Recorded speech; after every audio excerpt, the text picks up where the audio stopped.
Matagal nang nais ni Dave na bumukod sa tirahan sa kanyang ina. 28 na kasi siya, ngunit sa tanda niyang yun ay bantay sarado pa rin siya ng nanay niya. Nag-iisang anak kasi si Dave, kaya hindi gusto ng ina niya na mapariwara siya o mapahamak. Ngunit kadalasan ay nagiging masyado itong nanghihimasok, lalo na sa kanyang mga nagiging desisyon sa buhay.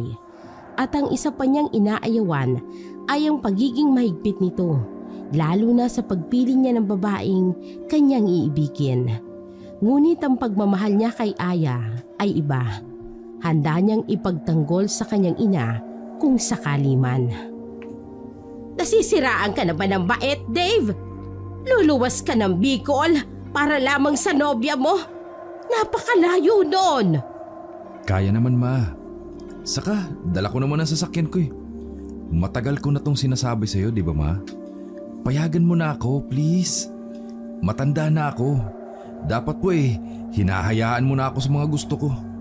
Gusto mong payagan kita na mag-isa? Napakalayo noon. Mamaya'y kung anong mangyari sa'yo ron. Hindi mo kabisado ang lugar na yon, anak. Wala ka rin kakilala. Masyadong delikado para sa'yo. Mabuti sana kung may kasama ka. May driver naman po akong kasama.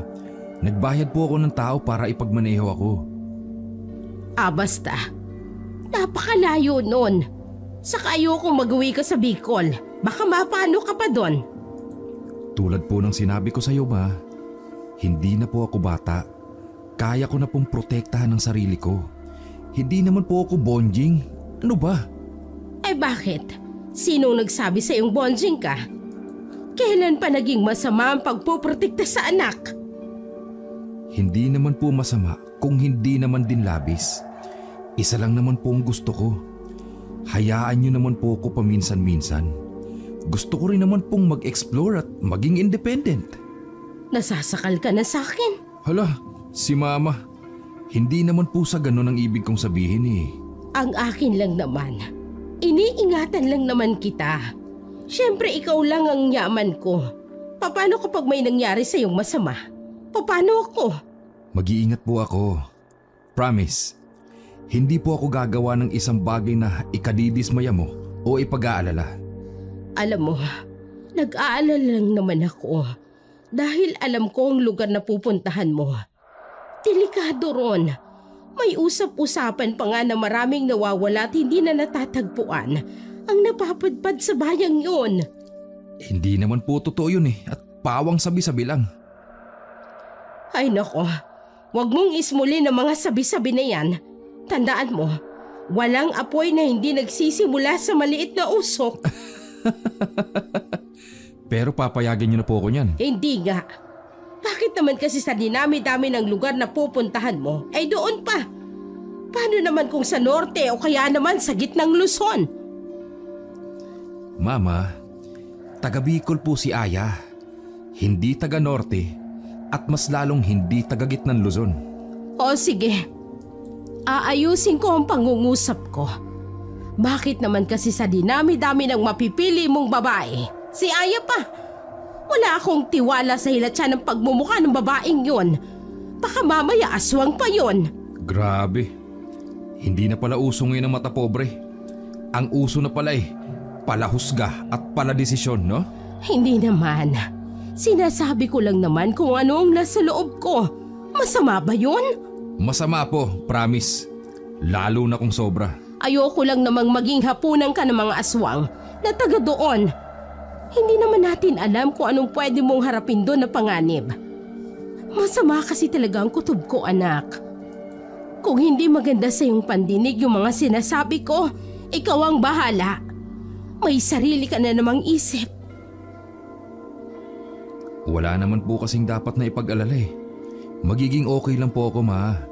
Saka yung kinakatakot niyo po, usap-usapan lang yun talaga. Walang pruweba. Saka ang ganda-ganda ng Bicol para pamugaran ng aswang. Saka ang ganda-ganda po ni Aya para maging isang nakakatakot na nilalang. Isa pa po, huwag na po kayo sanang maging overprotective sa akin. Lalo na pag andyan yung mga kabarkada ko. Nakakahiya na po kasi. Palagi po nila kasing sinasabi sa akin na mamas boy po ako dahil palagi kayong nakadikit. O di wag! Kung ayaw mo na sa akin! Mama, hindi naman po sa ganon. Huwag naman po kayong ganyan. Ang gusto ko lang naman pong sabihin, hayaan niyo na po ako. Kaya ko na po talaga. O sige, kung talagang desidido ka, wala na akong magagawa. Basta ipangako mo, mag-iingat ka at saka umuwi ka rito ng buo. Wala nang nagawa ang ina ni Dave dahil desidido na talaga siyang puntahan ang probinsya ng kasintahan niyang si Aya. Kahit papano ay nakaramdam ng konsensya ang babae dahil hindi niya alam na ganoon na pala ang nagiging epekto niya sa buhay ng kanyang anak. Napagtanto niyang hindi na talaga bata si Dave at kailangan na nitong lumipad ng mag-isa. Matuto sa totoong takbo ng buhay. Pinayagan niya ang kanyang anak at humingi siya dito ng tawad. Isang halik sa pisngi at mahigpit na yakap naman ang isinukli ni Dave sa kanyang ina. Naging maayos ang kanilang pag-uusap. Tinulungan na rin siya ng ina na ihanda ang kanyang mga gamit. Pinabaunan siya nito ng mga pagkain at inumin. Gayun din ay nagpadala siya ng prutas bilang pasalubong sa nobya ng anak. Kinabukasan, binagtas niya ang kalsada papunta ng probinsya ng Kabikolan kasama ang kinuha niyang driver na si Mang Bining na inirekomenda ng isa niyang katrabaho. Mabait naman ang driver at alam na alam nito kung paano aliwin sa biyahe ang kanyang amo para sa araw na yon.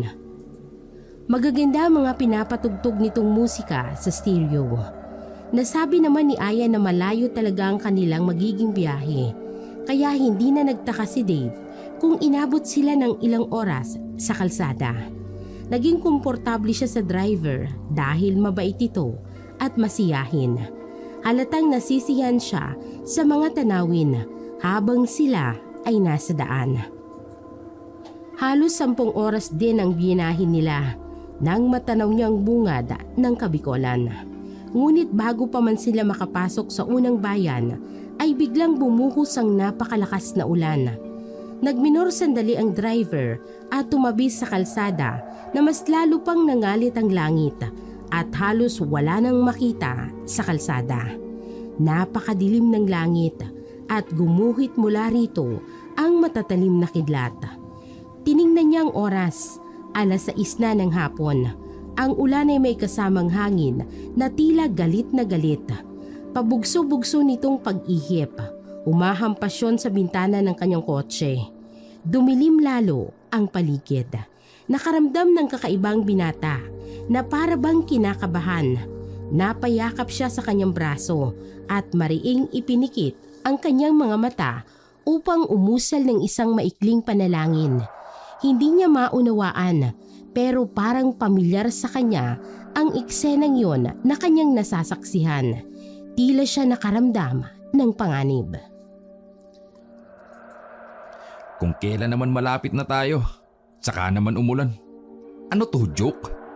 Hay nako, kung mamalasin nga naman oo, aabutan na talaga tayo ng gabi nito, Mang Bining. Tiningnan niya ang kanyang relo at wala siyang nagawa kundi ang mapailing na lamang. Kinuha niya ang kanyang telepono at sinubukang tawagan ng kanyang nobya. Ngunit sa lakas ng ulan, pati signal ay ipinagkait sa kanya ng mga oras na iyon.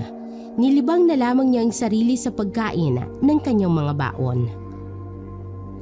Mang Bining, heto po. Kumain muna po tayo. Ayos lang, sir. Medyo busog pa ako doon sa kinain natin kanina.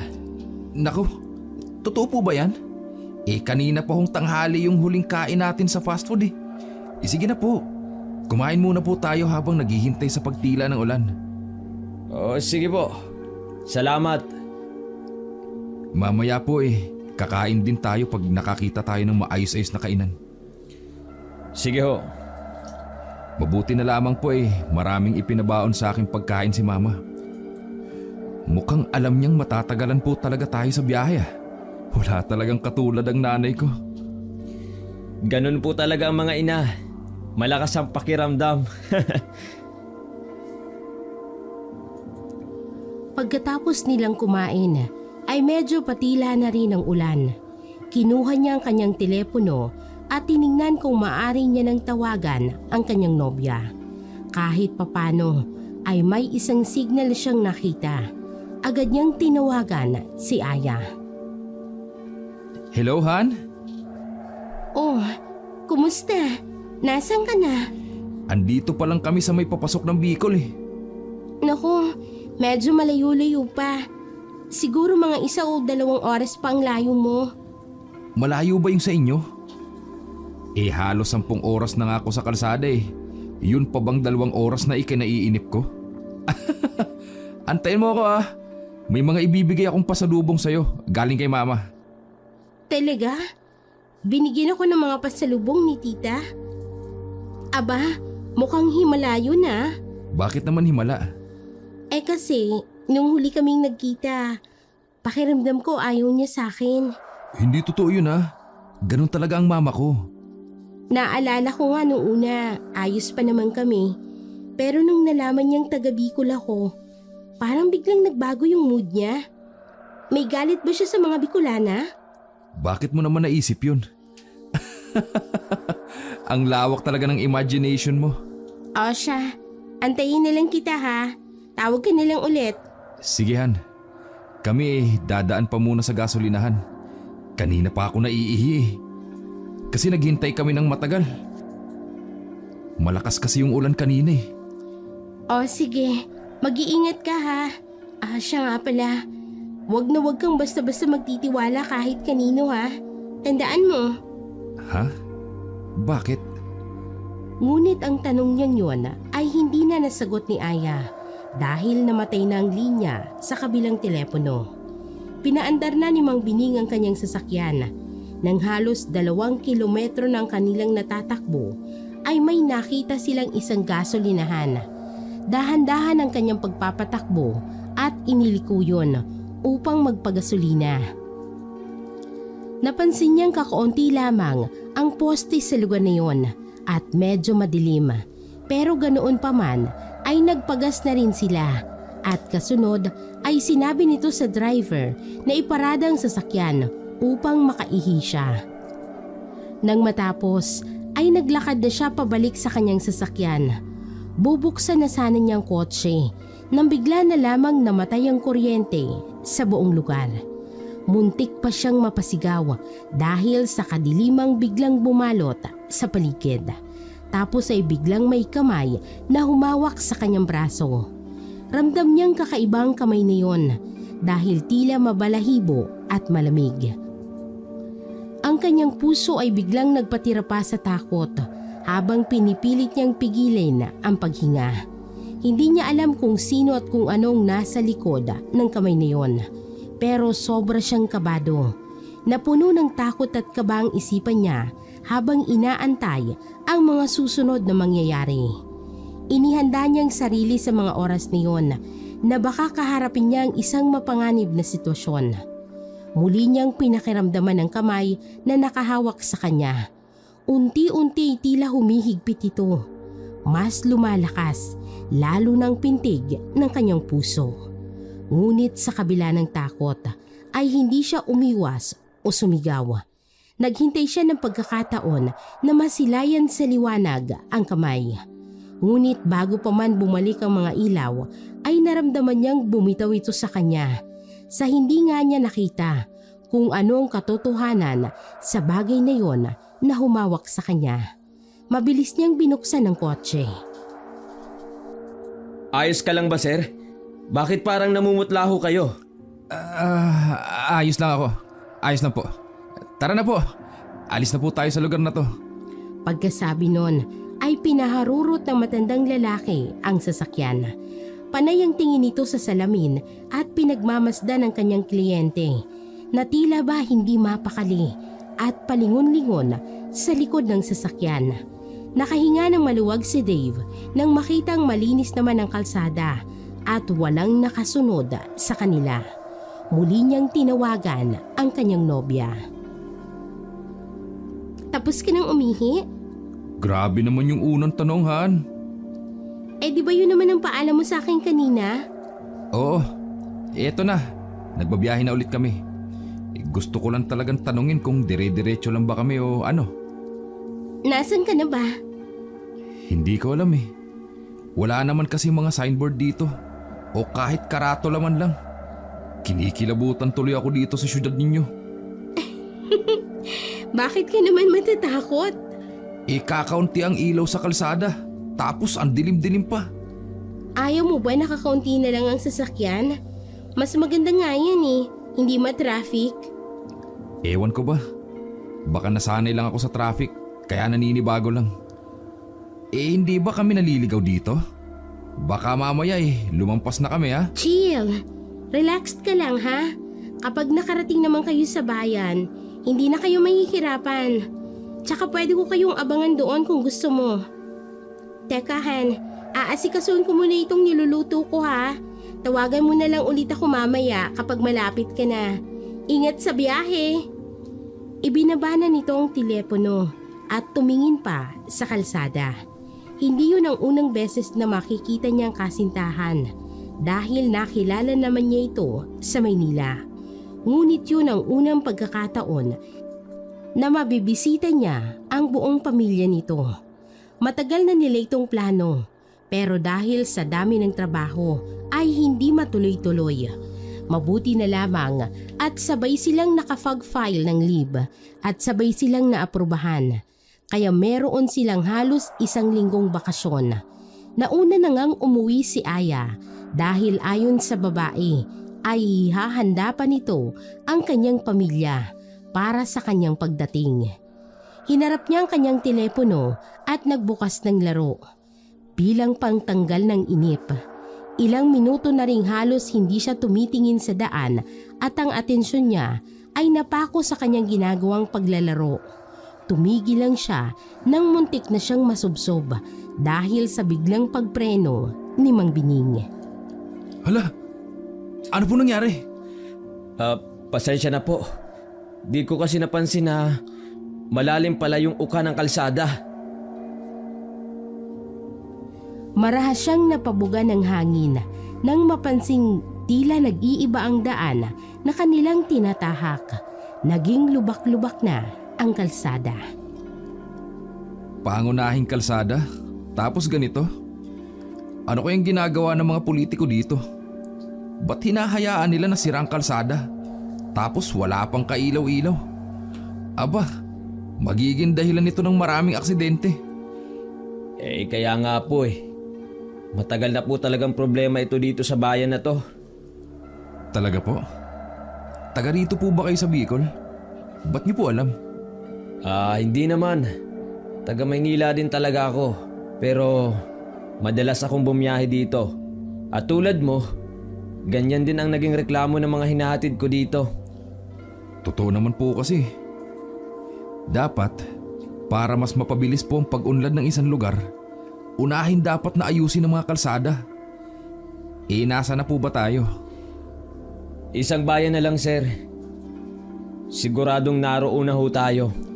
Mabuti naman po. Napakalayo po pala talaga dito.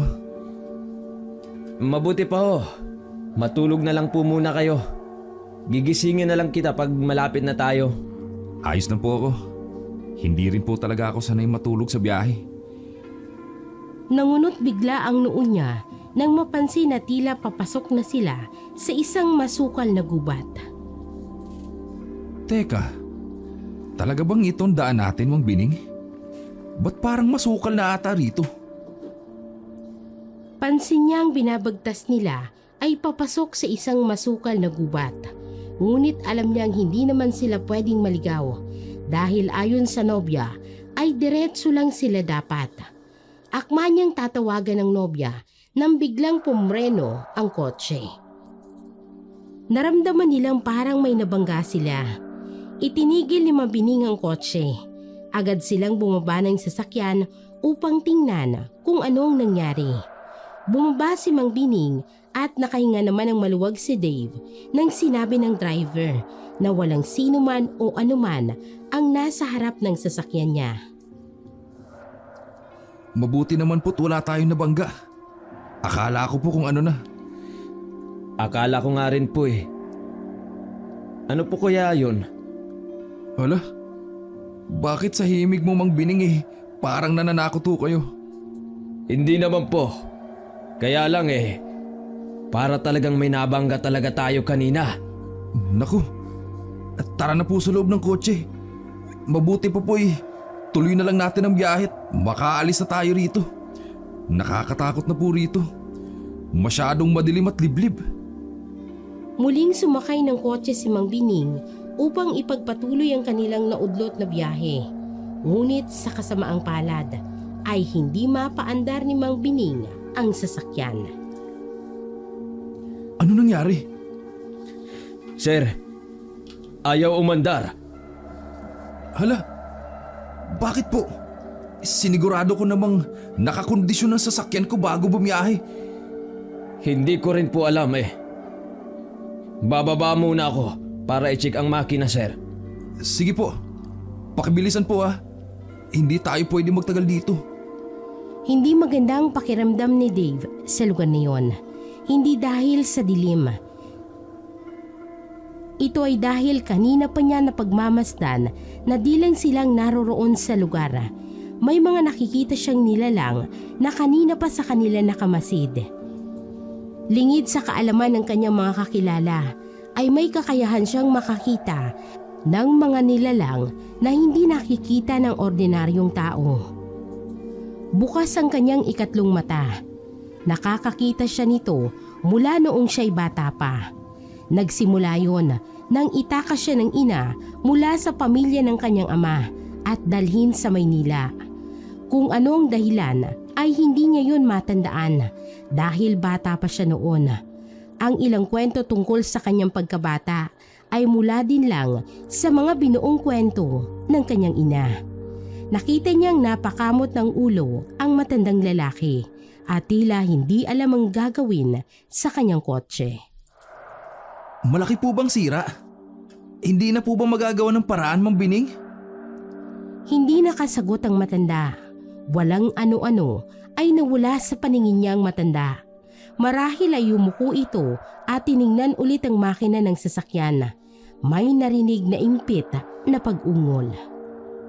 Mang Bining? Ayos lang po ba kayo dyan? Kinabahan si Dave nang hindi sumagot sa kanyang matandang kausap. Ngunit ilang segundo lang ay sumungaw ang ulo nito mula sa harap ng kotse. Ayos lang ako, sir. Kumusta po ba ang sasakyan? Yun nga po Wala naman po akong makitang sira ng sasakyan ninyo. Kung ganun, ba't ayaw po mag-start? Hindi ko po alam Siguro, subukan na lang po natin ulit. Muli niyang pinuksan ang kanyang telepono para sana tawagan si Aya at sabihin dito ang kalagayan. Nang makuha ang cellphone ay mabilis niya itong pinagana. Ngunit nakita niyang paubos na ang baterya nito at nagbabadya na ring mamatay. Ay, naku naman! Bakit ngayon pa abutan ng malas? Ay, ano pang nangyayari, Dave? Lintik na. Hindi ko pa ata nadala yung power bank ko. Tapos pati charger. Ay, paano na to? Mang Bining, may dala po ba kayong charger? Inilabas niya ang ulo sa bintana ng kotse. Nakita niyang umiling ang matandang tinatanong. Ay, malas talaga. Ay, naku, paano na kaya to? Bahagya pa siyang nagulat nang sumungaw sa bintana niya ang mukha ng driver. Sir, pwede bang makisuyo? Paki-start po tong kotse. Pambihira namang Mang Bining Nagulat naman po ako sa inyo. Nako, pasensya ka na kung nagulat kita. Hindi ko sinasadya.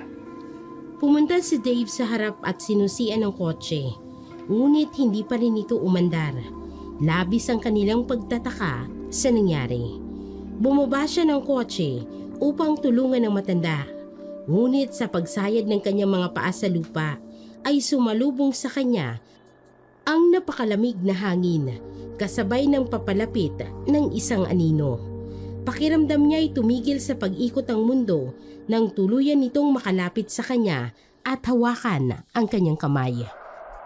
May narinig siyang mahinang bulong. Pinapaalis siya sa lugar na yon. Paulit-ulit yun sa may bandang tenga niya. Hindi siya nakakilos at parang natuod siya sa kinatatayuan. Hanggang sa may naramdaman siyang matigas na bagay na tumama sa kanyang ulo. Nawalan siya ng malay. Nagising na lamang siya sa gitna ng kakahuyan at mag-isa. Nasaan ako? Mambining? Mambining, nasan po kayo? Nang walang sagot mula sa tinatawag na lalaki, ay naglakad siya sa direksyon na hindi niya alam kung saan papunta. May narinig siyang sumisigaw.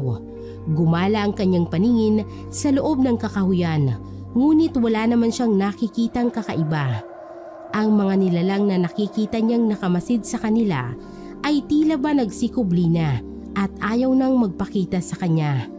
Muling umalingaw-ngaw sa pandinig niya ang isang malakas na panaghoy at pagmamakaawa. Boses yun ng isang lalaki na tila ba sinasaktan. Ipinagpatuloy niya ang kanyang paglalakad at hindi inalintana ang mga tinik na matutulis na naaapakan. Nagtataka din siya kung bakit hubad ang kanyang mga paa. Hinawi niya ang matataas na damo sa dulo ng daan. Tumambad sa kanyang paningin ang isang lumang bahay. Napapalibutan ito ng matataas na bakod. Natanaw niyang bukas ang tarangkahan, kaya dahan-dahan siyang lumapit.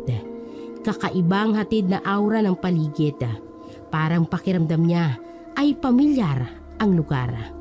Wala siyang nakitang tao sa paligid, kaya diretso siyang pumasok sa loob. Napansin niyang may malapad na hagdanan papunta sa ikalawang palapag ng bahay. May nakita siyang isang malaking larawan na nakasabit doon. Isang lalaki na nakasuot ng sutanang itim. Kakaibang larawang yon dahil ang mukha ng larawang yon ay hawig sa isang mabangis na lobo. Napatitig siya sa larawang yon. Parang pakiramdam niya ay kilala niyang nasa larawan. Ngunit hindi naman niya masabi kung sino ito. Pinakiramdaman niya ang paligid. May narinig siyang malakas na lagitnit ng pinto. Mula sa kanyang likuran ay nakarinig siya ng mga kaluskos at malakas na boses. Sir, gumising na ho kayo. Narito na po tayo sa bayan. Naalimpungatan siya nang maramdaman niya ang mahinang pagtapik sa kanya ng inarkilang driver. Nasaan tayo, Mang Bining? Nandito na po tayo, sir. Anong lugar to? Bakit mo ako dinala sa bahay na to? Si sir talaga. Mukhang nananaginip po kayo ah. Iginala ni Dave ang kanyang paningin at nakita niyang maliwanag ang lugar na kinaroroonan nila. Marami ring tao sa paligid, gawa ng tila may pesta. Nakikita niyang magagandang banderitas na nakasabit sa mga poste ng ilaw. Marami ding mga tindero ng kung ano-anong produkto na siyang pinagkakaguluhan ng mga tao. Hinanap niya ang simbahan mula sa kanilang pwesto at hindi naman siya nahirapan na makita yon. Natagpuan niya ang kasintahang nakatayo at panay ang pindot nito sa hawak na cellphone. Bumaba siya ng sasakyan at nilapitan niya si Aya. Aya? Ay, sa wakas, nakarating din. Kanina ko pa kayo inaantay dito. Ano bang nangyari? Bakit hindi kita matawagan? Nalobot yung cellphone ko eh. Kumusta ang biyahe? Napagod ka ba? Oo. Pero alam ko, mas pagod yung kasama kong driver. Ayaw niya naman kasi magparelyebo eh. Nako, Jack, gutom na kayo niyan. Ayos lang. Kumain naman kami kanina nung tumigil kami dahil sa lakas ng ulan. Napansin ni Dave na parang nag-iba ng konti ang boses ni Aya. Ngunit inisip niya na lamang na baka may dinaramdam ang nobya ng mga oras na yun. Hindi naman niya ito tinanong. Mahigpit niya itong niyakap at hinalikan sa kanyang noo. Nagtaka siya nang maramdamang medyo malamig ang katawan ng nobya. Nilalamig ka ba? Ba't ang lamig ng katawan mo? Kanina pa kasi ako dito. Hindi ako nakapagdala ng jacket. Kaya ayun, nilalamig na ako. Nang marinig yun, ay nag-alala siya rito. Kaya naman pala nanlamig ang katawan nito dahil sa matagal nitong pag-aantay sa kanya. Napansin niya ring kakaibang lamig na klima mula nang tumapak ang paa niya sa bayan. Nanibago siya. Pasensya ka na sa nangyari ha. Hindi ko naman kasi akalain na mamamatay yung cellphone ko eh. Hindi ko tuloy maipaalam sa'yo na... Teka. Ayos lang yun. Ang importante nandito ka na. Halika na. Nakita niyang ngumiti ito sa kanya ng matamis. Hindi niya alam, pero parang may kakaiba sa kapaligiran, lalong-lalo na sa kanyang kaharap. Bigla ring sumagi sa isip niya kung paano sila nakarating ng driver sa bayang yon. Gayong ang naaalala niya ay may pumukpok sa ulo niya. Napakunot ang kanyang noo. Marahan niyang hinaplos ang kanyang ulo, pero wala naman siyang nararamdamang sakit. Tiningnan niya ang kanyang mga paa, pero nakasuot naman siya ng sapatos at wala ring sakit mula sa mga tinik o sugat. Napailing ang binata. Iniisip niyang marahil dahil sa haba ng biyahe ay totoong nakatulog siya at ang lahat ng nakita at naranasan ay isa lamang na panaginip. Hindi na nga lang siya sigurado kung saan nagsimulang panaginip na yon at kung kailan nagtapos. Tara na, umuwi na tayo. Baka kanina pa nag-aalala sa bahay. Sige. San ba ang bahay ninyo rito? Malapit lang dito, pero kailangan nating sumakay ng sasakyan para makarating doon. Tamang-tama naman palang pagdala ko ng sasakyan. Lumapit sila kay Mang Bining. Ipinakilala nito si Aya sa kanya. Tahimik lang ang matanda, ni hindi nito binati ang dalagang ipinakilala sa kanya. Sir, pwede po bang di na po ako sumama sa inyo? Po? Isa naman po kayo tutuloy dito. Saka paano po yung pagbalik natin sa Maynila? Maaari nyo naman po akong tawagan, sir. Pag-uwi na kayo, dito na lang po tayo, magkita ha. Tutuloy na po muna ako sa isang kakilala ko dito. Sigurado ho ba kayo? Opo, sir. Wala po kayong dapat alalahanin sa akin. Ayaw ko naman pong maistorbo kayo sa date ninyong magnobya. O sige po. Kung yan po ang desisyon ninyo mauuna na po kami. Salamat po ah. Mag-usap na lang po tayo pag-uwi. Siya nga pala po. Ibibigay ko na po sa inyo yung kalahati po ng bayad para naman po may panggastos kayo rito. Nako, wag na po. Ayos lang. Saka na lang po. Buo ko na lang pong kukunin pagkatapos ng serbisyo ko. Sige po. Matapos magpaalam ang lalaki, ay pinaandar na nito ang kotse.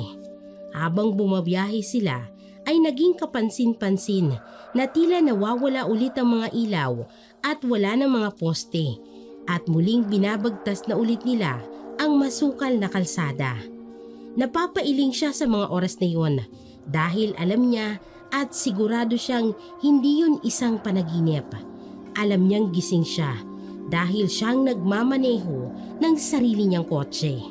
Hindi niya mapigilang tingnan ng nobya na nasa tabi. Panay ang dot-dot nito ng cellphone na hawak. Dahan-dahan lang, malapit na tayo. Anong baryo ba to? Ba't parang walang katao-tao? Tsaka wala akong nakikita mga kapitbahay nyo. Wala talaga, kasi ang baryo namin ay liblib. Saka ito pa lang kasi ang bungad. Marami ding kabahayan sa banda roon. Kaso hindi mo makikita kasi nga madilim pa. Pwede kitang ipasyal bukas. Maganda kaya rito sa amin. Ayan o, yan yung bahay namin, Dave. Hinto mo na.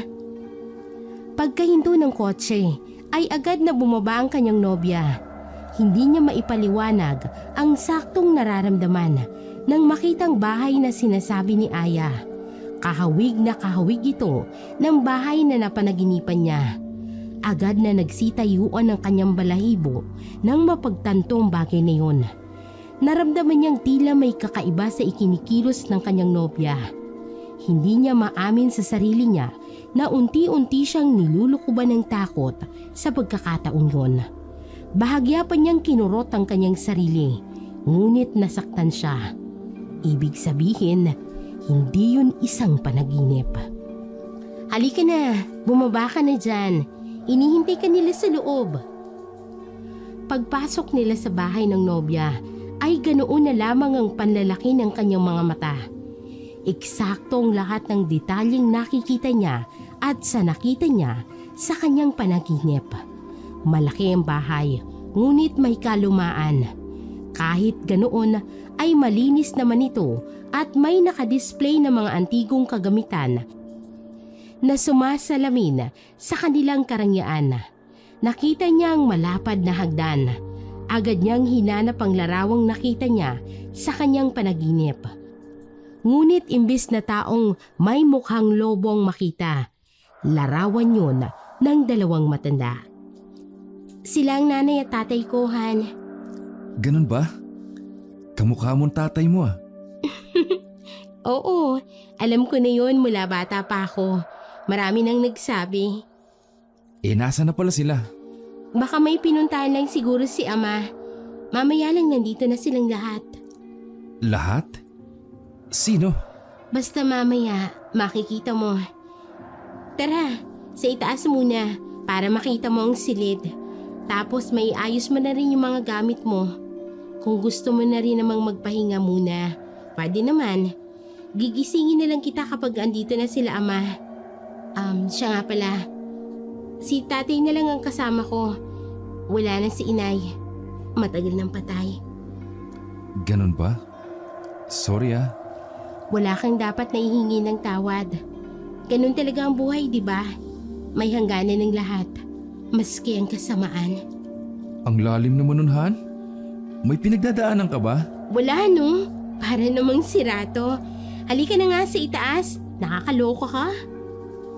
Umakyat sila sa ikalawang palapag ng bahay. Nakita niyang may 3 kwarto ang naroon. Ang mga bintana ay gawa sa kapis, ngunit may mga bakal na tila disenyong rehas. Dito tayo, Han. Wow! Kwarto mo to, Han? Ang laki pala. Di mo sinasabi na mayaman ka pala. Ha? Mayaman ba ang tingin mo dito sa lumang bahay namin? Oo. Ang laki-laki ng bahay nyo. Parang lumang mansyon nga eh. Hindi naman. Saka syempre malaki ang silid ko kasi nag-iisa lang akong anak. Walang halong biro ah. Nagugulat talaga ako sa mga pasabog mo eh. Ano pa kaya nga asahan ko? Madami pa. Mag-antay ka lang. Siya nga pala. Nahihiya na tuloy akong ibigay sa iyo yung pinabibigay ni Mama na pasalubong sa iyo. Pasalubong? Galing sa mama mo? Bakit niya naman ako bibigyan ng pasalubong? Ano ka ba? Ulyanin ka naman kaagad. Di ba, sinabi ko yan sa iyo kanina sa telepono? Oo nga. Sorry, nakalimutan ko. Teka, tingnan ko lang sa bag ko ah. Oh, eto. Iniabot ni Dave ang 5 pirasong prutas na ipinadala ng kanyang mama at ang isang regalong nakalagay sa maliit na kahon. Inabot niya yon kay Aya. Pakisabi kay Mama, salamat. Medyo kinilig si Dave nang marinig sa bibig ng kasintahan na tinawag nitong Mama ang kanyang ina. Yun kasi ang unang pagkakataon na tinawag niya yun ng ganon. Mas sanay siyang marinig na tinatawag niya yung tita. Ngunit ganon pa man ay masaya siya sa bagay na yun. I love you, Han. Sus! Ikaw talaga. Sige na, magpahinga ka na muna riyan. Bababa na muna ako. May aasikasuhin lang ako sa baba. Salamat talaga rito ah. Pakisabi. Oo, makakarating, Han. Paglabas ni Aya ng kanilang kwarto ay agad siyang naligo at nagbihis upang makapagpahinga saglit. Ngunit paglapat pa lamang ng kanyang likod sa higaan ay bigla na siyang inantok. Dala yun ng labis na pagod dahil sa haba ng biyahe. Hindi niya alam kung gaano kahaba ang naitulog niya. Ngunit nang imulat na ang kanyang mga mata ay nakita niya sarilo. Halos mag-aalas 3 pa lamang ng madaling araw. Nakaramdam siya ng uhaw. Dahil madaling araw na, dahan-dahang binuksan niya ang pinto ng silid. Inisip niyang marahil sa ibang kwarto ay natutulog na ang kanyang nobya. Paglabas niya sa silid ay lumapit siya sa bintanang napapalibutan ng rehas. At mula doon ay natanaw niyang maraming tao sa ibaba. Ang lahat ay abala sa kanya-kanyang ginagawa. May nagluluto, may nagkakabit ng mga dekorasyon at may nag-aayos ng lamesa at upuan. Parang may pistang gaganapin. Naisip niyang marahil ay talagang pista ng bayang yon. Dahil katulad sa bayan kung saan siya inabangan ni Aya ay may mga nakasabit ding banderitas. Napako ang tingin niya sa isang dalagitang nakasuot ng kulay pulang bestida. Abala ito sa pagtulong sa kanyang mga kasama. Mariin ang pagkakahawak nito sa kutsilyo na para bang gigil na gigil sa paghiwa din ng mga karne. Nagulat pa si Dave nang biglang mapadako ang paningin nito sa kanya. Kitang-kita niya ang pagngisi nito, sabay ang pagtayo ng mabilis. Agad siyang lumayo sa bintana. Nagtago siya sa likod ng kurtina. Naihilamos niya na lamang ang kanyang dalawang palad sa muka dahil sa kalituhan. Muli niyang naramdaman ang pagkauhaw. Kaya naman maski nawiwirduhan sa kanyang nararamdaman ay bumaba siya ng hagdan at tinungong kusina upang kumuha ng maiinom. Napabuntong hininga siya habang inililibot ang paningin sa kabuuan ng kusina. Hindi nakaligtas sa kanyang paningin ang pulang likido na parang dugo sa sahig. Umaalingasaw rin ang lansa na nanggagaling doon. Sa kuryosidad ay sinundan niya ang dugong yon. May nakita siyang isang pinto na nakakandado mismo sa kusina. Napataki pa siya ng ilong nang manuot sa kanyang ilong ang hindi kaaya-ayang amoy nang inilapit niya ang mukha niya sa pinto. Anong amoy yun? Bakit ang baho? Amoy nabubulok na hayop. Natigilan siya nang may marinig siyang naglalakad palapit sa gawin niya. Kasabay ng paglalakad ng kung sino man ang pagkiskis ng bakal sa simento. Nanlaki ang mga mata at nanginig ang labi nang humarap siya rito at tumambad sa kanyang kasintahan. Ngumiti ito sa kanya ng matamis habang siya naman ay parang kakapusin ng hininga sa sobrang gulat at takot. "Saan ka galing, Han? Kanina pa kita hinahanap pa. Wala ka sa silid ko kanina nang pumunta ako doon." Nakangiti pa rin ang babae kahit wala rito ang atensyon niya kung hindi nasa palakol na hawak nito. Bakit ka may ganyan? Saan mo gagamitin yan? Eto ba? Nagsisibak ako ng kahoy para may panggatong sa niluluto nila. Ganun ba? Hindi ka pa ba natutulog? Naku, hindi na kami talaga natutulog kung ganitong may okasyon. Lahat kami abala, kanya-kanya mga gagawin. Kung gusto mo, ako na lang ang magsisibak ng kahoy. Baka mamaya masugatan ka pa. Ako? Masusugatan? Hindi ah. Sanay na ako sa paggamit nito. Gusto mo subukan ko pa sa'yo? Ano sabi mo? Ang sabi ko, kung gusto mo, ipakita ko pa sa'yo kung gaano ako kagaling magsibak ng kahoy. Hindi na umimik si Dave at tahimik niyang tinitigan si Aya. May problema ba, Han? Parang namumutla ang mukha mo. May sakit ka ba? Nahihilo o kaya ay nagugutom? Hindi. Nauuhaw lang ako. Ayos ka lang ba? Bulong nito sa tenga niya at mabilis namang nagsitindigan ang buhok niya sa katawan. Gusto niya itong itulak palayo pero pinangunahan siya ng takot. Paano kung hindi niya nakikilalang lubos ang kasintahan niya? paano kung hindi ito normal na taong katulad niya. Hindi niya alam kung bakit at kung paano sumagi sa isip niya ang bagay na yun. Han, okay ka lang ba talaga? Malamlam ang mga matang tumitig ito sa mga mata niya. Dumampi ang malamig nitong palad sa pisngi niya na ikinaiktad niya. Nilabanan niya ang lahat ng takot at lakas loob na pinakatitigan ng mata nito. Habang nakatitig doon ay palamig na palamig ang katawan niya. Hindi niya alam kung namamalikmata lang siya. Pero ang kaninang malamlam na mata nito ay naging mabangis. Kitang-kita din niyang nabaliktad ang refleksyon niya sa mata ni Aya. Nagsimulang magtaas baba ang dibdib niya. Akmang aalis na siya nang hawakan nito ang magkabilang balikat niya at idiniin ito ang kuko sa balat niya. Bakit? May problema ka ba, Han? Ang sakit! Ano ba yung ginagawa mo, Aya? Bitawan mo ko! Binitiwan siya ni Aya at dahan-dahan nitong lumapit sa lagayan ng mga plato at baso. Kumuha siya ng isang piraso ng baso. May nakita siyang isang antigong banga na nakalagay sa lababo at doon ito kumuha ng tubig. Agad niyang ibinigay yon kay Dave. Hindi bang sabi mo na uuhaw ka? Heto, uminom ka. Masarap ang tubig galing sa banga. Malamig at malinis yan. Pagkasabi nun ay nagpasalamat si Dave. Totoo nga ang sabi ng babae. Malamig yon at talaga namang napawi ang matinding uhaw na kanina niya pa nararamdaman. Ngunit matapos niyang masaid ang baso ay doon nagsimulang dumilim ulit ang kanyang paningin. Bago pa siya tuluyang lamunin ng dilim ay nakita niya si Aya. Hindi niya nakita ang kanyang nobya. Ibang babae ang nasa harapan niya. Kung hindi niya na alam kung gaano siya katagal nakatulog. Madilim ang loob ng silid na pinaglagyan sa kanya matapos siyang mawala ng malay. Nangapa siya sa pader at naghanap ng masisindihang ilaw.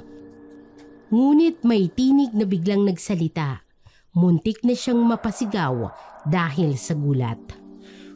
Huwag mong ituloy ang binabalak mo. Magsisisi ka, Sir Dave. Kilala ko ang boses mo. Ikaw si Mang Bining.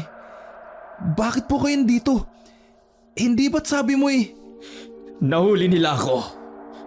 Dinala nila ako dito para tanggapin ang isang parusa dahil sa kataksilang nagawa ko. Ano? Hindi ko po kayo maintindihan. Ano po ba talaga nangyari? Anong kataksilan ang sinasabi niyo? Basta tumahimik ka na lang. Ang kailangan mong isipin ay kung paano tayo makakatakas dito bago pa mahuli ang lahat. Tumakas? Bakit po? Kanina pa po ako nalilito sa mga nangyayari, Mang Bining. Ipaliwanag niyo naman po sa akin para alam ko kung anong gagawin ko. Hindi mo mauunawaan. Basta payo ko sa'yo, magpakatatag ka lang. Huwag kang pagagapi sa takot. Nakakatakot ang lugar na ito. Nagsisisi ako na dinala pa kita dito. Nang makapanya ang switch ng ilaw ay walang pagdadalawang isip na sinindihan niya yon. Tumambad sa kanyang paningin ang isang maruming silid at nanlilimahid ang pader nito sa mga natuyong dugo. Pero hindi niya inaasahan. Nasa gitna mismo ay may isang nakahandusay na babaeng walang mata at natuyo ang dugo sa katawan. Natulala siya sa nakitang yon. Hindi niya mapigilang maduwal dahil sa bangkay na yon na nagsisimula na ring maagnas. Nanggagaling dito ang masangsang na amoy na nabubulok na karne na kanina pa'y nanunuot sa kanyang ilong. Unti-unti ay tila nang hina ang tuhod niya at napaupo siya sa sahig. Ang kinaroroonan natin ay isang kulto ng mga aswang na kumakain ng mata ng kanilang biktima. May paniniwala silang ang mata ay ang kaluluwa ng tao. Ito ang pinakamahalaga sa kanila. Pakiramdam nila, lumalakas sila kapag nakakakain ng kaluluwa Nanginig ang katawan niya habang nakatingin sa bangkay. Tayo na po bang isusunod nila? Isang malakas na sigaw ang kanyang narinig mula sa labas. Nais mo bang makita kung gaano sila kasama? Itinuro niya kay Dave ang isang maliit na butas kung saan makikita niya ang nagaganap sa labas ng silid na yun. Dahan-dahan siyang naglakad at nilapitan ang butas na yun. Nakarinig siya ng mga boses, ngunit hindi niya maunawaan ang sinasabi ng mga ito. Hindi pa man niya nakikita ang pakay, ay nakarinig sila ng mga yabag na papalapit. Huminto yun sa harap ng pinto. Pumihit ang siradora at iniluwa nito ang isang malaking lalaki na nakasuot ng itim na sutana at ikinukubli ang muka sa isang maskara.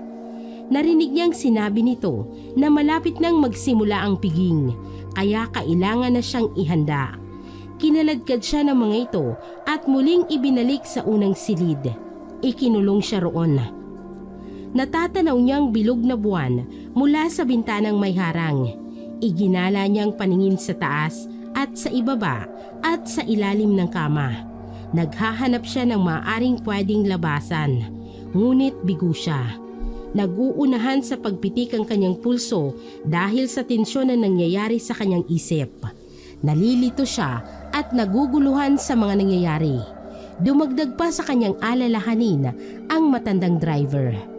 Tumakbo siya papunta sa pinto at sinimulang yugyugin ito ng malakas, kasabay ng paghingi niya ng saklolo. Malalakas ang kanyang sigaw, ngunit parang walang nakakarinig. Humihip ang malakas na hangin, tila yumakap sa kanyang likod, malamig at nakakakilabot. Nasaan ako? Paano ako napunta sa lugar na to? Mga tanong niya sa sarili na hindi niya masagot. Bumukas ang pinto at iniluwa nito ang dalagita na nakita niyang abala sa paghiwa ng karne. Nilapitan niya agad si Dave at hinawakan sa magkabila nitong balikat. Bumao ng mahaba nitong kuko sa balat ng lalaki. Napaatras ito nang maramdaman ang sakit. Lumuwag unti-unti ang kapit ng babae hanggang sa pinakawalan siya nito. Sinadya niyang umatras, ngunit mabilis siya nitong nahawakan ulit sa braso. Gusto mo ba talaga mapahamak? Ano bang kailangan niyo sa akin? Nasaan si Aya? Hinahanap mo si Aya? Biglang nagpalit ito ng anyo at ginaya nito ang wangis ng kanyang kasintahan. Napanganga siya sa revelasyon na yon. Tila pinaglalaroan nitong kanyang paningin, pati na rin ang damdamin. Natatakot ka ba sa akin? Sabihin mo nga sa akin, sino ka ba talaga? Bakit? Ako si Madel, ang anak ng pinuno ng mga aswang. Aswang? Kung ganun totoong sinasabi ni Mang Bining kanina. Aswang nga ang lahat ng tao rito. Oo, aswang kami lahat dito. At ipinagdiriwang namin ang tagumpay na matagal na naming pinaplano. Anong planong sinasabi mo? Ang tagal ka naming sinubaybayan sa mga tao namin. Si Laura, yung nagrekomenda sa'yo kay Mang Bining, mga tauhan namin sila. Hindi ko maintindihan. Si Mang Bining, tauhan niyo rin? Kung ganun ay niloloko lamang ako ng matandang yun. Yung panaginip ko, totoo bang nangyari yun? Oo, walang hiyang matandang yun Mahina ang loob. Sinubukan ka pa niyang itakas. Alam niyang nakaabang kami sa bayan.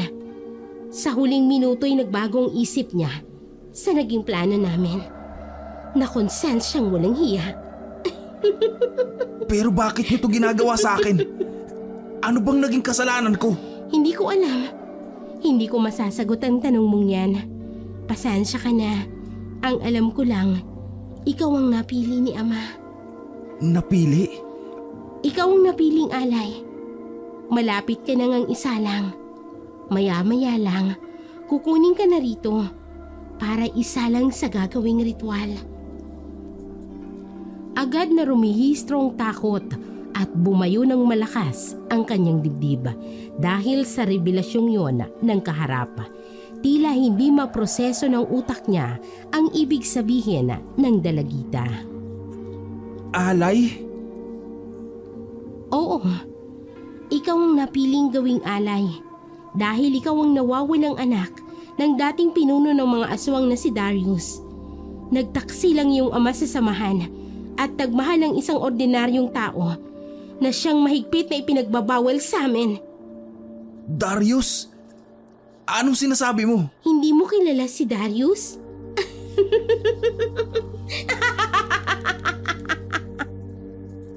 Wala akong alaala sa tatay ko, kundi yung masasaya lang na kwento na mula sa aking ina. Huwag mong siraan ang pagkakakilala ko sa kanya. Kawawa ka naman. Sinungaling pala ang nanay mo. Tumigil ka! Ikaw ang sinungaling. Nagawa mo pa talagang baguhin ang iyong anyo at gamitin ang mukha ng nobya ko para malinlang ako. Nagpapatunay lang yon na hindi mo talaga mahal ang nobya mo kasi hindi mo agad nahalata na peke ako. Paano mo nagagawa yan? Alin? Ang magkunwaring isa kang masamang tao, pero iba ang nakikita ko sa'yo. Inuuto mo ko. Hindi mo ko madadala sa mga ganyang hirit mo. Isa akong masamang aswang, Dave. Gusto ko nang umuwi. Hinihintay na ako ng nanay ko at siguradong hinahanap na rin ako ni Aya. Baka nagtatampo na rin yun sa akin dahil hindi ko siya nasipot dahil sa'yo. Alam mo ba ang pakiramdam ng ganun? Hindi. Masyado pa akong bata para sa pag-ibig. Saka alam kong hindi ko mararanasan yan. Dahil lahat ng desisyon sa amin, maski ang pag-aasawa, ay si amang magdedesisyon. Aminin mo nga sa akin, makakauwi pa ba ako ng buhay? Isang pag-iling ang naging kasagutan ng dalagita. Ipinakita nito ang totoo niyang anyo. Isang dalagita na sa tingin ni Dave ay nasa 16 o 17 taong gulang pa lamang. Madel, ang bata mo pa para gumawa ng ganitong klaseng krimen. Naputol ang pag-uusap nila nang makarinig sila ng sunod-sunod na pagkatok sa pinto ng kwartong yon. Nang lumikot ang mga mata niya ay hindi malaman kung ano bang dapat niyang gawin. Nangangamba siyang ang susunod na pagpasok sa silid ng tao ay ang magiging sentensya ng kanyang buhay. Diyos ko, katapusan ko na po ba? Talaga po bang ganitong magiging kapalaran ko na ang sanhi ng kamatayan ay ginawang pagkain ng mga baliw na aswang? Diyos ko, nakikiusap po ako. Tulungan po ninyo ako. Nagmamakaawa po ako. Gusto ko pang umuwi at makita ang mama ko. Napapikit siya ng mariin. Umusal siya na sana'y mali siya ng iniisip. Wala sa sariling nahigit niya ang kanyang paghinga. Nang marinig ang paglagatik ng seradora ng pinto, dumagungdung ang kaba sa kanyang dibdib at tumatambol sa lakas ng pintig ang kanyang puso. Bumukas ang pinto. Kailangan ng pinuno ang gagawing alay at natuklasan niyang pinakamalakas ang dugo ng pinagsamang aswang at ang tao upang mapanatili ang kapangyarihan ng aming lahi. Kaya ka nandito, Dave. Kailangan nilang yung mga mata at dugo para mas lalo silang lumakas. Kumunot ang noo niya sa narinig. Mas lalo lang itong nagpagulo sa utak niya. Nanlambot ang tuhod niya, kaya naman tuluyan na siyang napaatras at kung hindi lamang pader ang sinasandalan, ay malamang nabuwal na siya sa kinatatayuan. Hindi siya makapagsalita. Tila ba nalulunya ang sariling dila ng mga oras na iyon. Malapit nang magsimula ang piging. Ihanda mo ang sarili mo. May 2 lalaking pumasok sa silid at itinali ang kanyang mga kamay sa likod. Pagkatapos ay inutos ni Madel na nagpapanggap na aya na hayaan na sila ng mga ito. Nakapwesto sila sa bintana kung saan niya nakitang nagtitipon ng mga tao. Gusto mo bang makita kung ano ang sasapitin mo mamaya? may nakita silang inilabas na babae. Nakapiring ang mga mata nito, katulad niya ay nakagapos rin ang mga kamay. Inihiga nila ito sa lamesang kulay itim at nilagyan ng kadena ang paa at kamay. Hindi. Bakit? Anong gagawin nila sa kanya? Hindi niya alam kung ano bang dapat gawin. Nais niyang tulungan ang nakakaawang babae, ngunit nangingibabaw sa kanyang takot at hindi rin naman siya makakawala sa pagkakagapos. Narinig niya ang pag-usal ng mga taong nakapaligid sa babae na tila ba isang orasyon. Pakawalan niyo ako! Mga hayop! Mga walang kaluluwa! Pakawalan niyo ako! Ano ba? Pilit na kumakawala ang babae sa kadenang nakapulupot sa dalawang paa at kamay nito. Batid niya ang sakit ang paghihirap ng bawat palahaw ng babae. Ngunit anong magagawa niya? Wala siyang laban sa mga taong ito. Kung tao pa nga ba silang maituturing dahil sa pagpapahirap nila sa kapwa nila. Nang matapos ang orasyon ay hindi pa rin natapos ang pagsigaw ng babae. Pagkatapos ay nakita niya ang isang lalaking tumayo at lumapit sa babae. Hindi niya maaninag ang mukha ng babae dahil natatakpan ito ng mga taong nakapalibot dito. Ngunit maya-maya pa ay nagulangtang siya nang makita ang ginawa ng matandang lalaki. Nanlaki ang mga mata niya nang makitang iniangat ng lalaki ang duguan nitong mga kamay. Hawak nito ang dinukot nitong mata sa babae. Sigaw ng sigaw ang kanilang mga kalahi. Mga wala kayong puso. Masahol pa kayo sa hayop na hayok sa laman. Bakit kayo pumapatay? Wala ka nang pakialam doon. Nakagisnan ko na ang ganitong klase ng buhay, Dave. Hindi ka ba natatakot? Buhay pa kayo, pero sinusunog na ang kaluluwa ninyo sa impyerno. Nilalapastangan nyo ang buhay ng iba dahil lang sa kabaliwan nyo. Mga kampun kayo ng kadiliman. Nanginginig siya sa galit dahil sa nakita. Naramdaman niya ang pagbuhos ng masaganang luha mula sa kanyang mga mata. Ngunit mas lalo siyang nanlamig nang matanggal ang maskara ng mga taong yun. Kitang-kita niyang nakatatakot na anyo ng mga ito. Napagtanto niyang hindi talaga totoong tao ang mga naroroon, kundi mga alagad ng kasamaan. Nanlamig siyang lalo nang makita ang dumukwang ang aswang ng may matatalim na ngipin at mahahabang kuko. Mabalahibo ang katawan nito na parang oso. Mabangi sila at parang walang patawad. Takam na takam sila sa sariwang karne na nakahain sa kanilang harapan. Agad nilang nilalantakan ang babae. Naghihiyawan pa ang mga aswang na nakapalibot sa kanya.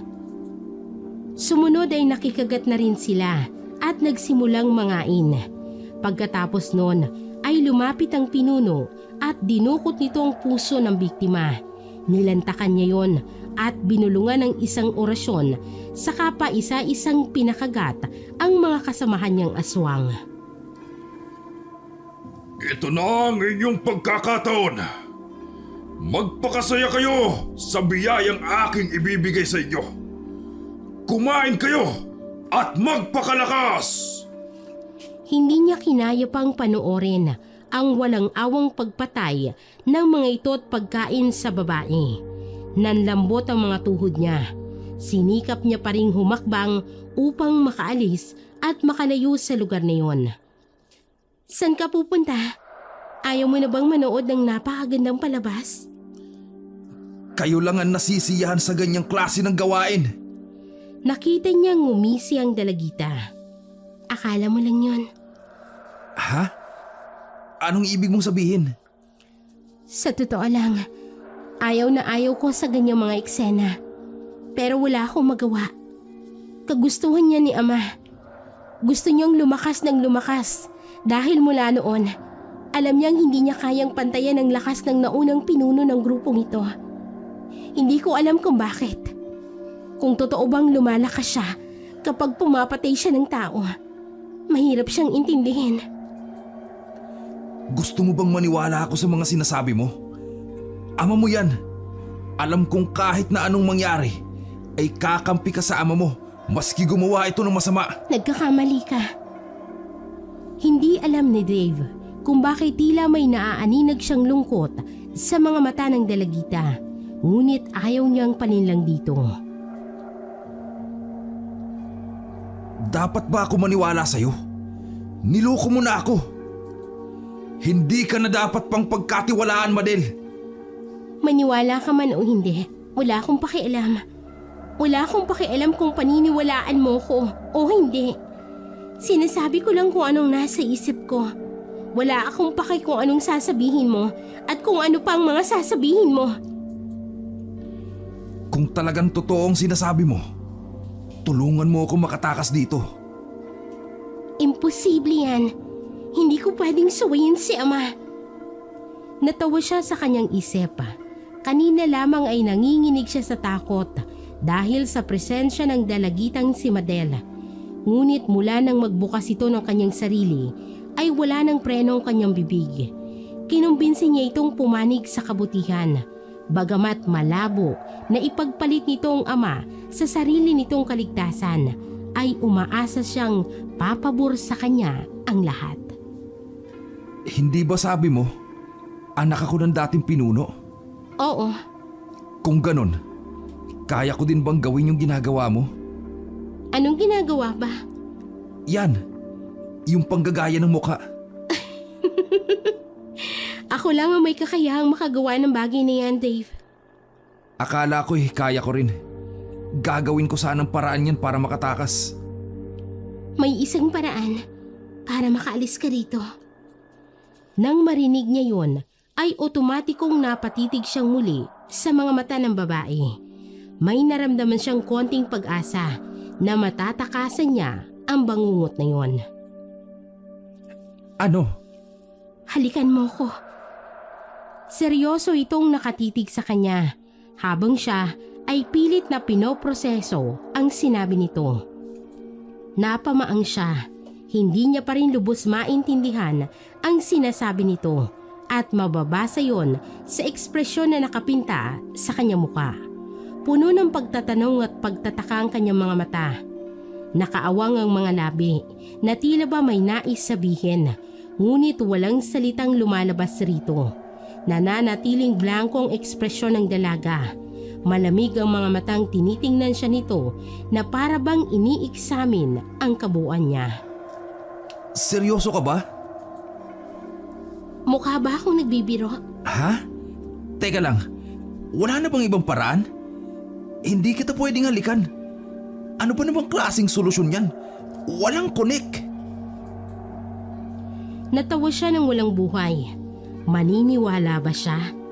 Hindi na ito ang dahilan kung bakit siya nabihag. Magaling mang-uto ang dalagita, kaya hindi niya na ito pagkakatiwalaan pa. Gusto mo bang makalabas ng kuta namin, hindi ba? Oo, pero paano? Makakatakas pa ba ako sa kalagayan kong to? Para akong inosenteng taong nahatulan at naghihintay ng sentensya dito. Hindi makatarungan ang ginagawa niyo sa akin. Patatakasin kita, pero kailangan mo kong halikan. Walang kagatul-gatol na sabi ng dalagita. Ano? Seryoso ka pa talaga dyan? Halos pabulong niyang tanong. Kahit wala siyang tiwala rito, ay gustong-gusto pa rin niyang makalaya na. Bumuntong hininga ang babae habang diretsong nakatitig sa mga mata niya. Matagal silang nagkatitigan na tila ba nalulunod siya sa magagandang mga mata nito. Ngunit bago pa man mangyari yon, ay nauna na siyang bumitiw ng tingin saka umayos. Kahit gatambol ang lakas ng tibok ng puso niya, ay pinilit niyang patatagin ang sarili. Ito na lamang ang tanging paraan upang makaalis siya sa impyernong napasukan niya. May nararamdaman siyang isinuksok na malamig na bagay sa kanyang tagiliran. Makakatulong yan sa iyo sa oras ng pangangailangan. Yan ang bagay na yan, yung regalo ng nanay mo sa iyong nobya. Yung nanay mo, kaparehas mo. Sutil at parang may pagkasira din ng ulo. Huwag mong pagsasalitaan ng ganyan ng mama ko. May umakyat na 2 lalaki. Kasunod noon ay isa pang lalaki na tila tagamando sa kanila. Batig niya kung ano ang kasunod na mangyayari. Ngunit binubundol pa rin ng kaba ang kanyang dibdib. Nagsimula ng manginig ang kanyang kamay at ang tuhod. Ngunit pinilit niyang patatagin ito. Isiniksik niya sa kanyang utak ang layunin, ang makalaya. Kinaladkad siya ng mga lalaking yon palabas sa bahay. Unti-unti na siyang nakakarinig ng mga bulungan, indikasyon na nasa lugar na sila kung saan gaganapin ang ritual. Nang tumigil sila sa paglalakad, ay siyang pagtunog ng batingaw. Kinalag niya ang kanyang gapos, sabik na sabik siyang tinitigan ng mga taong naroon. Nakangisi sila at handang-handa sa gagawing ritual. Nasa isang maliit na entablado sila. Nasa gitna ng harapan ng bulwagan. Tila isang malaking kuweba ito na tanging mga sulu lamang ang nagsisilbing tanglaw, ngunit sapat upang makita ang kanilang mga itsura at ang kabuuan ng lugar. Iginala niyang paningin hanggang sa dumapo ito sa isang pamilyar na bulto na nakatayo sa bandang kaliwa, malapit sa entabladong kinatatayuan niya. Umaayon ang lahat sa plano. Tinanguan siya nito ng makahulugang tinitigan. Maya-maya pa, dumating ang kanilang pinuno. Nakasuot ito ng itim na damit na katulad ng isang kulto. Tumunog ulit ang batingaw ng 2 beses. Umupo sa isang magarang upuan ng pinuno. Inilapit siya rito ng mga lalaki. Ganoon na lamang ang naging takot at kaba niya nang lumapit na ang pinuno. May kung ano itong inihaplas sa kanyang noo. Pagkatapos ay umusal ito ng isang orasyon. Nakapikit ito habang nakayuko. Ang mga mas mababang aswang ay humalik sa lupa. Pinuno nila ng putik o alikabok ang kanilang mga muka at pagkatapos ay sumunod sila sa mga salitang binibitawan ng kanilang pinuno. Hindi niya maunawaan kung anong sinasabi ng mga ito. Muli ay narinig niya ang pagtunog ng tambuling, tila hudyat ng pagsisimula muli ng ritual. Akala niya ay wala ng hudyat na yon. Ngunit habang kumikilos ang kamay ng orasan, ay gayon din naman kabilis kumilos ang kanyang mga kamay. Hindi niya nagugustuhan ang nangyayari. Lumipat ang 2 lalaki at hinawakan siya sa magkabilang braso. Hindi siya makakilos, ni hindi siya makasigaw. Tanging nagawa niya lamang ay makipagtitigan sa pinuno. Pinagbala nito ang magaspang na kamay sa paghaplos ng kanyang mga mata.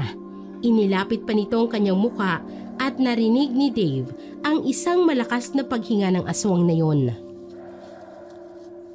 Huwag! Tama na! Ngunit nagmistulang bingi ang kanyang kausap. Binitawan siya nito at muling umusal ng dasal. Binitawan siya ng mga lalaking yon at lumuhod sila sa harap ng kanilang pinuno. Nakatalikod noon ang aswang na yon. Yon ang hinihintay na pagkakataon ni Dave. Kinuha niya ang maliit na punyal na nasa kaliwang tagiliran niya, kung saan hindi nakikita ng ibang nilalang. Lumingon siya sa mga saksi sa ritual at nakitang nakayuko rin sila habang nakapikit maliban sa isa. Nagtama ang kanilang mga paningin, saka siya tumango. Humugot siya ng isang malalim na hininga at tahimik itong ibinuga. Hinawakan niya ng mahigpit ang punyal, saka marahang umupo. Iniangat niya ang kanyang kamay na may hawak na punyal at iniamba sa pinuno. Saka ito mabilis na inundayan ng saksak sa dibdib. Lumikha ng ingay ang kanyang pagbagsak, dahilan upang mapaangat ng tingin ang mga nilalang. Akmang susugod na sila nang agad siyang sumigaw. Sige! Lumapit kayo! At kayo ang isusunod ko! Muli niyang inundayan ang sunod-sunod na pagsaksak sa dibdib ng pinuno gamit ang kanyang 2 kamay nang hindi tinatamaan ng puso. Tumilansik na ang mga dugo nito sa kanyang muka. At nagmantsa na ito sa suot niyang puting damit. Ginilitan niya ito ng liig at sumirit ang dugo mula rito. Umugong ang mga bulong-bulungan at ang iba'y napasinghap. Matapang niyang sinalubong ang mga titig nila saka nagsalita. Ngayong patay na ang inyong pinuno, tapos na ang ritual! Binitiwan niya ang katawan ng pinuno na noon ay isa ng bangkay. Bumaba siya na tila sa entabladong naroroon habang hawak pa rin sa kanyang kamay ang punyal. Hindi niyo ako pwedeng galawin. Gayong alam ninyo na dati akong anak ng pinuno ninyo. Kaya ko kayong paslangin na lahat. Kaya wag na wag kayong gagawa ng anumang gulo. Wag kayong lalapit dahil tiyak ang magiging kamatayan ninyo. Naglakad siya. Agad naman silang humawi nang dumaan siya sa gitna. Nang makalagpas siya sa kanila, ay napapikit siya ng mariin bago muling lumingon. Pagkagulat ang rumihistro sa kanilang mga muka. Nang lumikot ang kanilang mga mata, ang iba'y tila natuod sa kinatatayuan. Wala na silang magagawa dahil wala na ang kanilang pinuno. Wala na silang kakayahang gumawa ng sariling desisyon. Sinamantala niya ang pagkakatulala ng lahat. Mabilis siyang lumabas ng bulwagang yun. Sinunod niya ang sinabi ng babae. Itinuro nito sa kanyang daan palabas sa lugar kung papaano siya makakarating sa dapat niyang pupuntahan. Sa huling beses ay tinanaw niya mula sa malayo ang babaeng tumulong sa kanya. Bumigat ang paghinga niya at nagbabadyang bumuhos ang kanyang mga luha dahil sa sakripisyo ng babae sa kanya na hindi niya naman kilala. Hindi siya dapat nandito at hanggang dito na lang ang lahat. Ipagpatuloy mo ang normal mong buhay, Dave. Hindi mo kailangang maging aswang. Ngunit kung dumating ang araw na makaramdam ka ng nangingibabaw ang dugong aswang mo, bumalik ka rito. Kakatuwang narinig niya ang sinasabi ng babae. Gamit ang isip. Isa lamang ang ibig sabihin nun. Nagising ang dugong aswang niya. Hindi ko makakalimutan ang pagsasakripisyo mo. Maingat pero mabilis siyang naglakad papalayo sa lugar na yon. Ngunit nagitla siya nang biglang may humila sa kanya. Hindi niya na nagawa pang sumigaw dahil maagap na tinakpan ng kanyang bibig ng kung sino mang humablot sa kanya. Napapikit siya ng mariin nang maramdaman ang hininga ng taong yon sa kanyang tenga. May bala ka ba talagang iwan ako dito, sir? Walang hiya ka?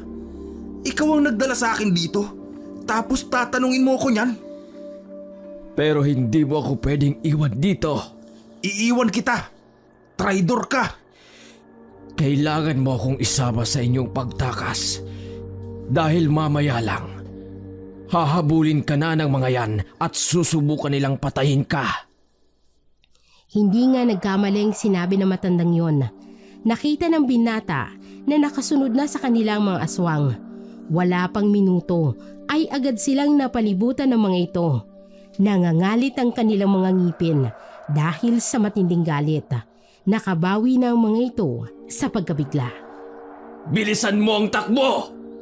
Ngunit ang pagtakas nila ay naabala nang biglang lumitaw sa harap nila ang isang itim na malaking ibon. Hinarang nito ang kanilang daan. Namumula ang mga mata nito at matalim na nakatingin sa dalawa. Mailalarawan ang ibon na yon bilang isang ibon ng kamatayan dahil sa nakatatakot nitong anyo. Walang ano-ano, ang mga taong humahabol sa kanila ay lumitaw sa iba't ibang panig ng kinaroroonan nilang dalawa. Lumitaw sa kanilang mga tunay na anyo o itsura bilang mga aswang. Karamihan sa mga ito ay nag-anyong aso at mabangis na baboy.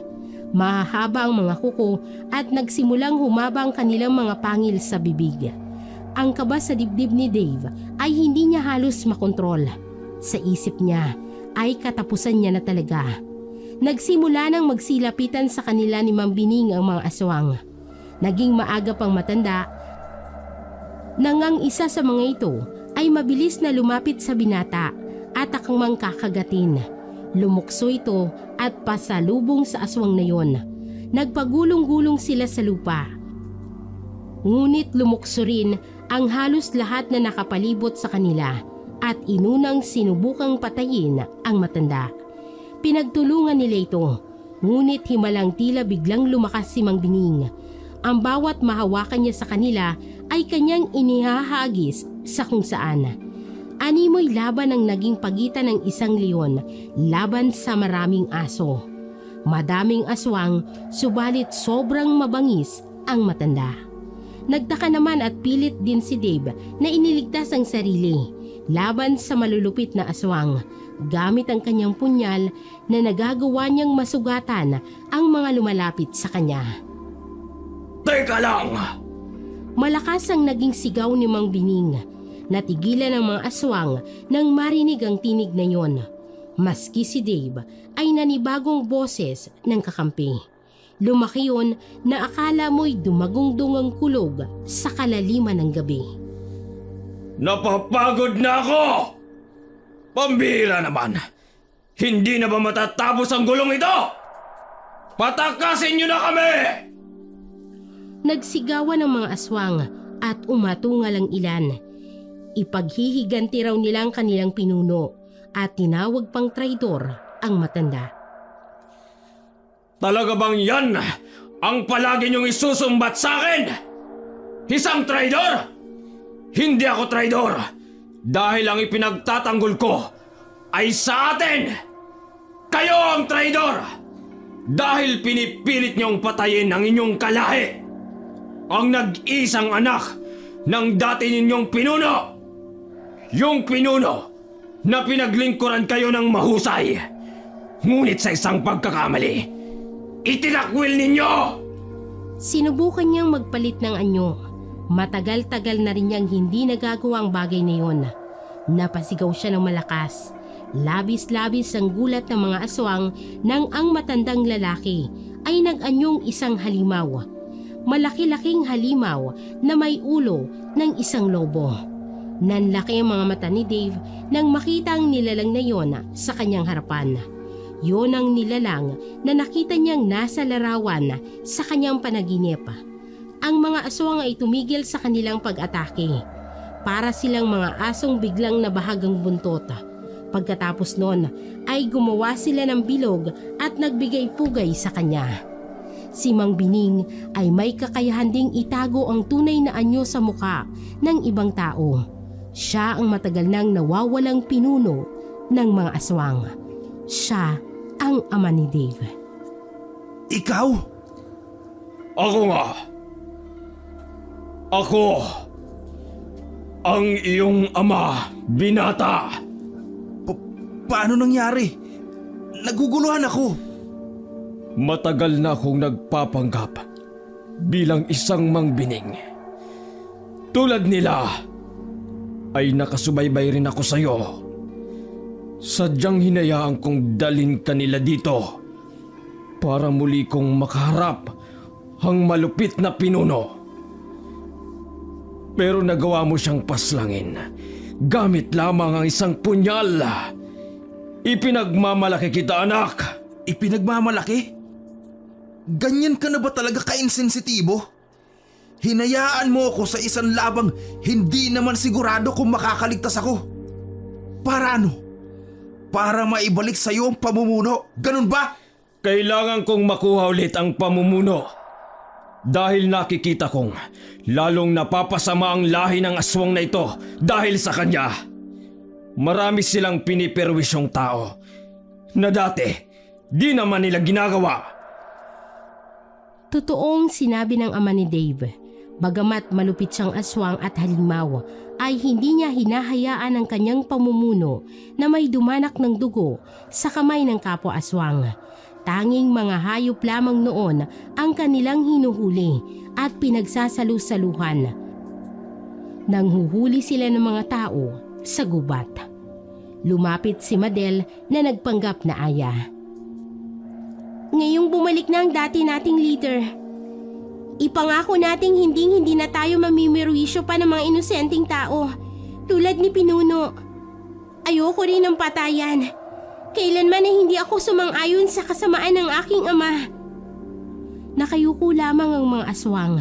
Bagamat labag sa kalooban nila yon dahil nasanay na sila sa laman ng tao, ay wala silang magagawa kundi ang bumalik sa dati nilang pamumuhay. Napangiti si Dave sa kanyang narinig. Sige na! Magsiuwi na kayo! At mag-uusap pa kami ng aking anak. Agad na nagsipagbago ng anyo ang mga aswang at bumalik sa anyong tao. Naglakad sila pauwi sa kani-kanilang mga tahanan. Anong plano mo ngayon? Gusto ko pong matawagan ang girlfriend ko at ipaalam sa kanya yung pagkaligaw ko. Iniabot ni Mang Bining ang hawak na telepono. Agad namang tinawagan ng binata ang kanyang nobya. Dave, anong nangyari sa'yo? Bakit hindi ka nakarating? Pinag-alala mo naman ako ng sobra. Pasensya ka na.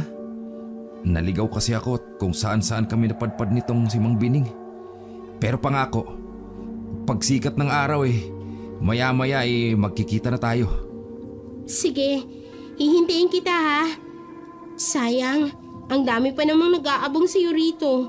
Tapos nasayang pa yung mga niluto ko para sa'yo. Pasensya ka na talaga. Sige na, masaya akong malaman na ligtas ka. Hihintayin kita ha. Oo, mahal. Ayun na, papunta na ako. Nagpaalam si Dave sa kanyang ama. Isang tango lamang ang isinagot nito sa anak.